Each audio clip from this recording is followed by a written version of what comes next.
שלום, אנחנו אל המשורר. לפני 6 שנים הוצאנו את אלבום הבכורה שלנו, חיים נחמן ביאליק.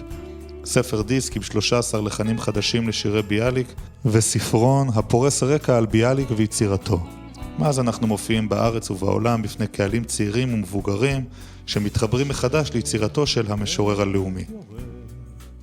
היום אנחנו נמצאים בשלב האחרון של הוצאת האלבום החדש שלנו, שנקרא שני אדונים בשלג, שירי גטו ורשה.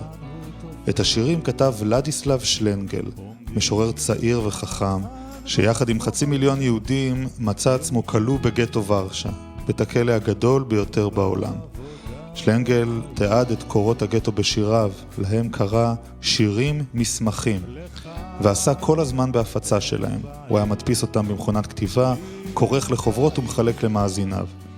כשהבין שהסוף הבלתי נמנע מתקרב, ימים מספר לפני הירצחו במהלך מרד גטו ורשה, הוא כרך את כל שיריו לחוברות, תחת הכותרת אשר קראתי למתים. כתב הקדמה מפורטת והחביא עותקים במקומות שונים, בתקווה שחלקם יתגלו מאוחר יותר.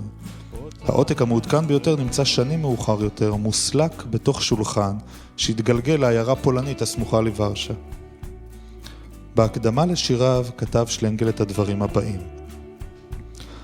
אני עובר וממיין את השירים אשר כתבתי לאלו שאינם חיים עוד.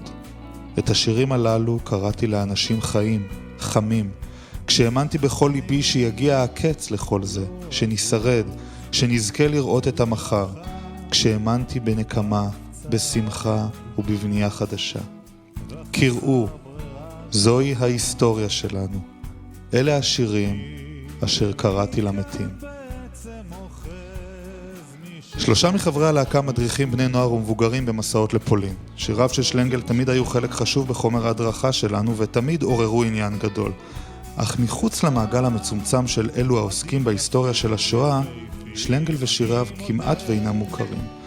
אנחנו רוצים להפיץ את שיריו של שלנגל בכלים שלנו, באמצעות המוזיקה. חלק מהשירים תרגמנו מחדש, הלחנו, הבאנו את המפיק המוזיקלי עודד פרח ונכנסנו להקלטות. אנחנו גאים מאוד בתוצאה, ובטוחים שהאלבום יספק חוויה מרגשת לכל מאזיניו. כמו האלבום הקודם שלנו, גם האלבום החדש יצא בפורמט של ספר דיסק, עם מסמכים שאספנו מארכיונים וספריות בפולין, חומרי רקע וכמובן השירים עצמם. האלבום כבר מוקלט, אך בשל הפורמט המוקפד, הוצאות ההדפסה וההפקה גבוהות מאוד. לכן אנחנו מבקשים מכם לרכוש את האלבום כבר עכשיו, עוד לפני שהוא יצא. כך נדלג על המתווכים השונים, וכל שקל שתשקיעו יממן באופן ישיר את הפקת האלבום. כנסו לדף שלנו באתר הדסטארט. בחרו באחת האפשרויות שהכנו לכם, ותמכו בפרויקט. מכיוון שזה פרויקט כל כך חשוב ומעניין, דברו עליו גם עם החברים שלכם, וריתמו גם אותם לתמיכה. יחד נוציא את האלבום לאור.